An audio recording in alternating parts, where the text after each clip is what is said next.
Welcome to the Conscious Classroom podcast, where we're exploring tools and perspectives that support educators and anyone who works with teams to create more conscious, supportive, and enriching learning environments. I'm your host, Amy Edelstein, and I'll be sharing transformative insights and easy-to-implement classroom supports that are all drawn from mindful awareness and systems thinking. The themes we'll discuss are designed to improve your own joy and fulfillment in your work and increase your impact on the world we share. Let's get on with this next episode.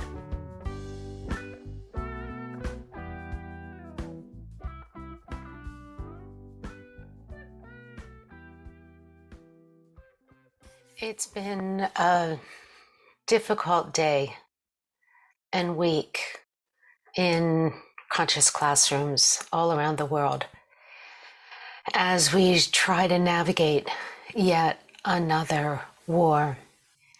In the town where I work, Philadelphia, when I walked into school after the beginning of the war in the Middle East, I scanned my students, all trying to be teenagers, all trying to be normal, and yet the ones in the hijabs, the ones with beautiful blue eyes and Semitic faces who look like my brothers or sisters or cousins or little nieces and nephews.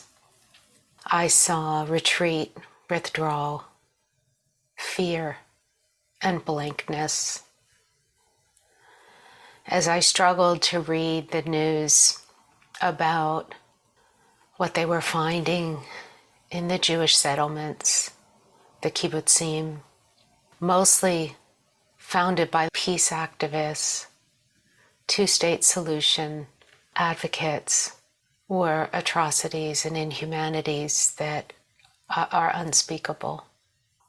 As I frantically WhatsApped my friends, checking on them and their families and their children, as I pictured those areas from having lived in Israel and having been able to peer across to the Gaza Strip, it all felt so close to home and so hard to function.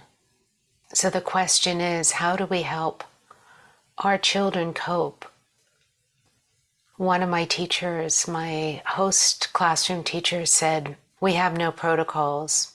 We'll just let the children speak to each other because the adults aren't in a position to guide and lead.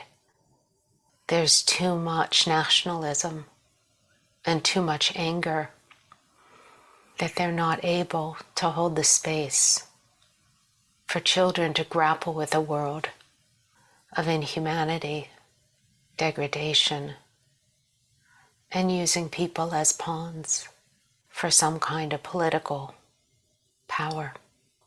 It is so difficult, so difficult, because the only way towards nonviolence is nonviolence. Of course, barbarism, atrocity, cruelty has to be met with force, but it must be targeted, not against the people who have nothing, who are caught in the middle. I know so many good people who are struggling with this moment in time, just as there are good people in the Ukraine and in Russia struggling. So as we think about creating conscious classrooms, let's affirm the power of the heart. Let's affirm the capacity for human beings to rise above inhumanity and to be ennobled.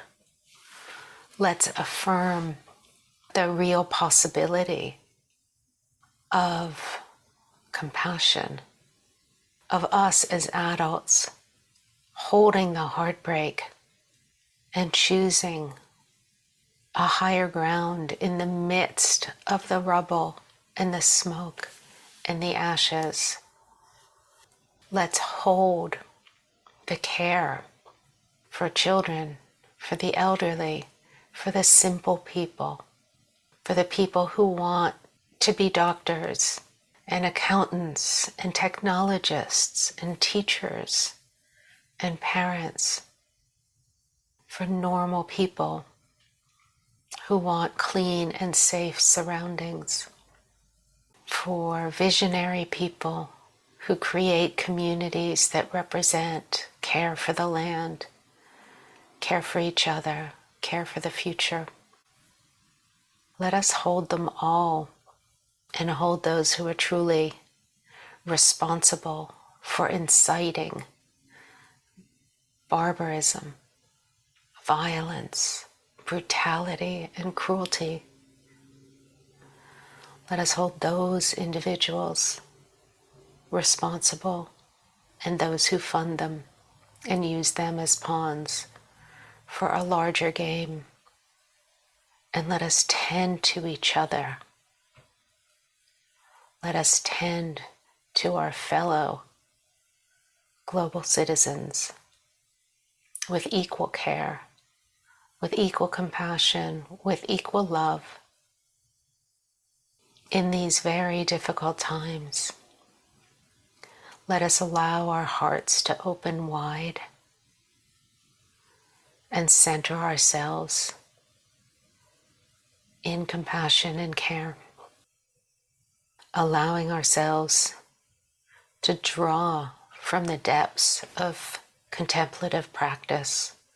So we find that equanimity and we find that steadiness. And we find from that steadiness and equanimity that place of choice, that place of recognition of the choice of others and that choice of our own to respond from the higher ground, to take the spaciousness that comes from contemplative practice and fill ourselves with room to hold the unholdable, to stretch our hearts, to be examples of that which we aspire for the world to represent. Let's hold ourselves to that higher ground and let's wrap our arms around our students in our classrooms, not forcing discussion, not forcing resolution, not forcing a sense of a need to do anything around the situation. Just holding each other in a space of care, in a space of comfort, in a space of healing, in a space that can allow understanding and complexity to emerge. Let us allow our children to find comfort in who we are and how we are, and trustworthiness in our steadiness and in our ability to not divide us and them, in our ability to condemn within the strongest possible way actions of brutality and to hold without separation those who are just like us, who are not involved and yet who will suffer the consequences.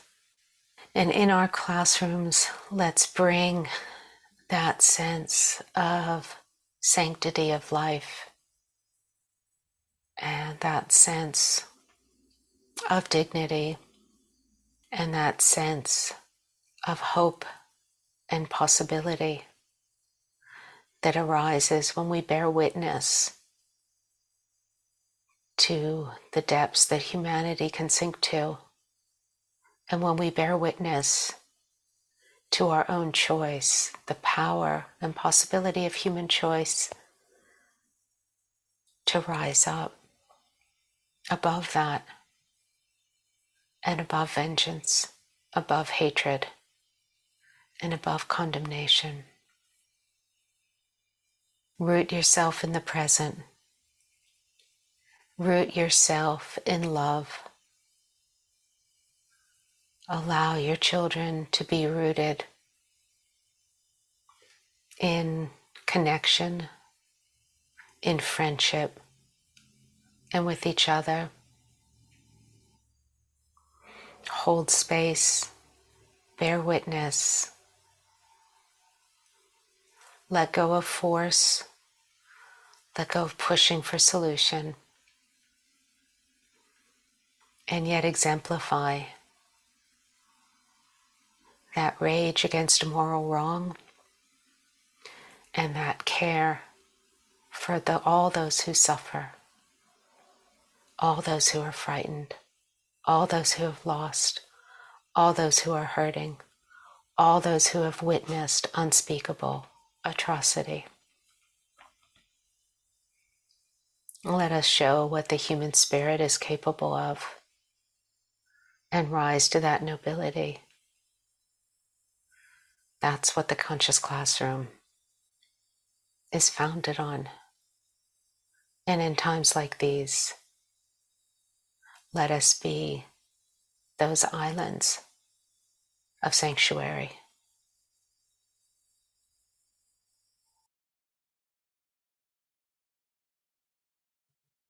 Here's a mindfulness practice that you can do for yourself in order to center yourself and be available for your students. You can practice two ways. One, of letting go of thought and feeling and allowing the experience of awareness that is vast and unbounded to take hold of your curiosity and attention. Letting yourself experience wholeness, seamlessness, and goodness. Or you can allow yourself to observe all of the thoughts and feelings that arise without moving towards them and without moving away from them. Simply expanding your focus, your lens of perception, and staying steady, rooted, still, like a mountain that sees storms come and go. Days turn into nights, nights turn into days, and remain steady and watchful and open.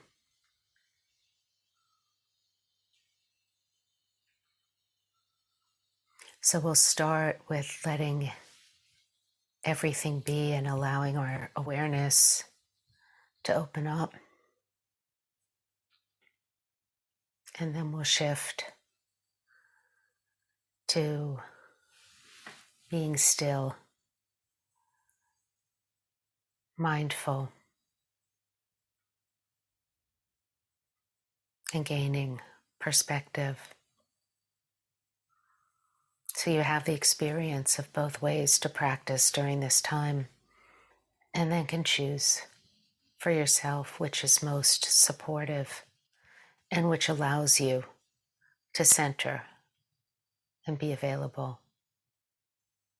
Bring your attention into yourself, allowing yourself to settle. Take a deeper breath in and a longer exhalation.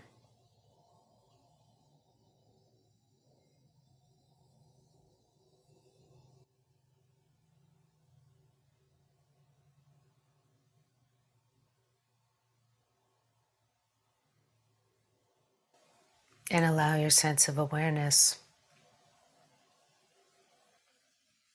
that feeling of aliveness, of knowingness,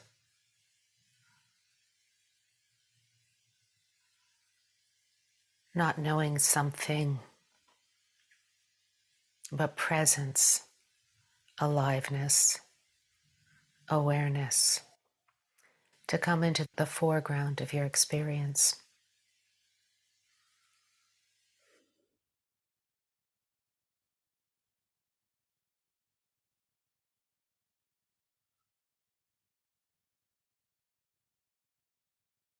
Be awake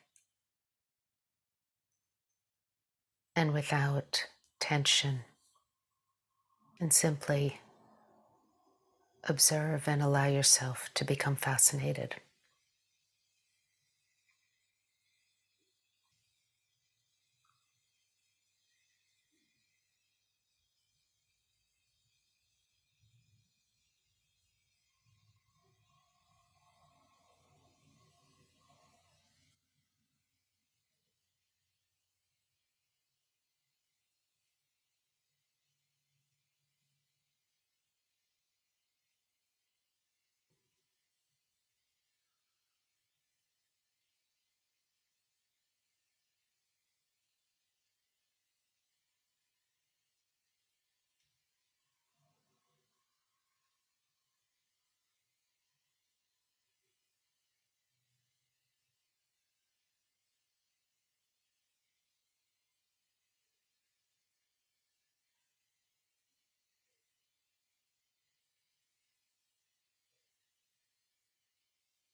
Now allow your attention to rise to your more conscious thought patterns, maintaining that openness, softness, and spaciousness. And simply notice the arising and passing away of the different thoughts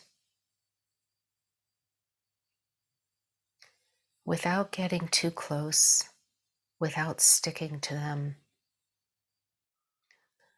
Allow them to be like clouds passing across the sky. You see them, you can almost feel their fluffiness,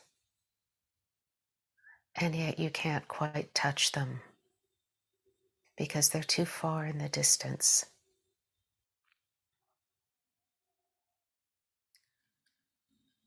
Notice the content of your mind and heart as those feelings pass across the screen of your awareness, letting your awareness be as big as the sky, able to hold and contain everything.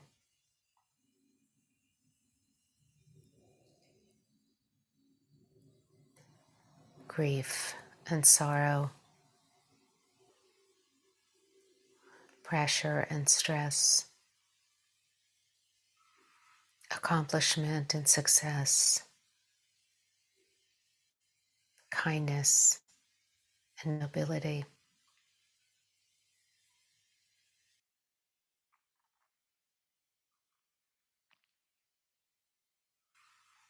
Allow the good qualities of yourself to be part of the thoughts that you observe.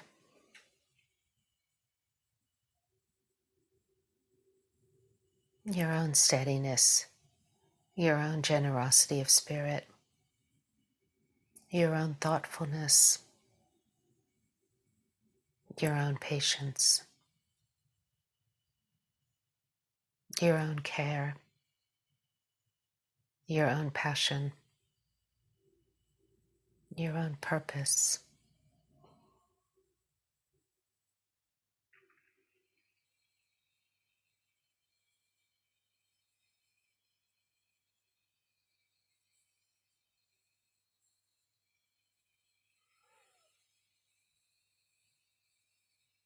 And allow yourself simply to observe without judgment, without moving towards or away. And allow your attention to be open and vast, caring and accepting.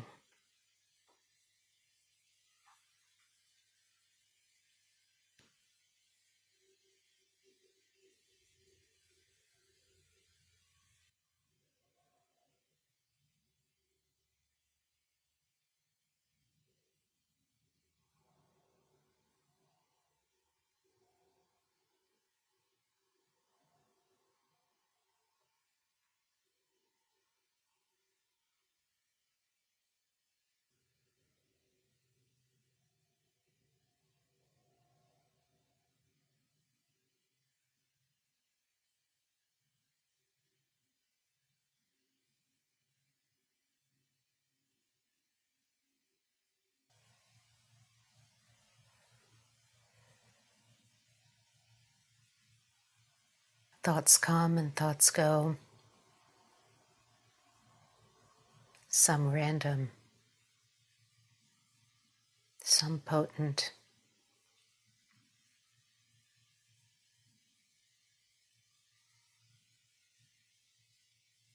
Letting yourself be as it is. Letting everything be as it is.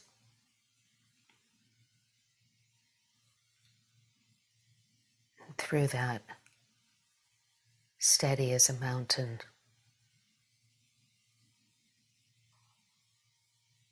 Nesting in your own center, from where goodness incubates and grows in strength. Wisdom incubates and grows in strength. Right action and nobility of life and purpose grow in strength.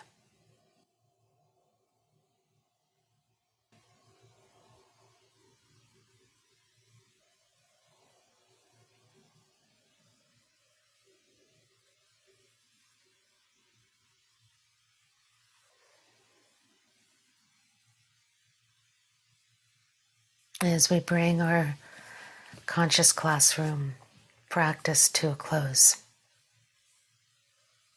let's dedicate the fruits of our efforts to the benefit of all beings, to wisdom and illumination,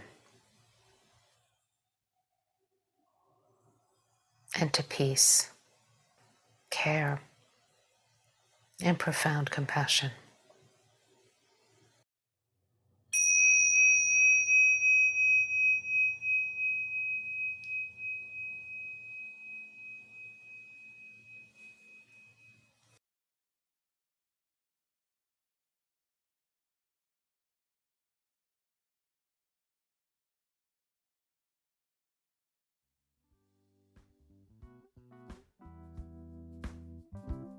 Thank you for listening to The Conscious Classroom. I'm your host, Amy Edelstein. Please check out the show notes on innerstrengthfoundation.net for links and more information.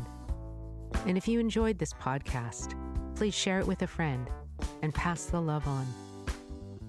See you next time.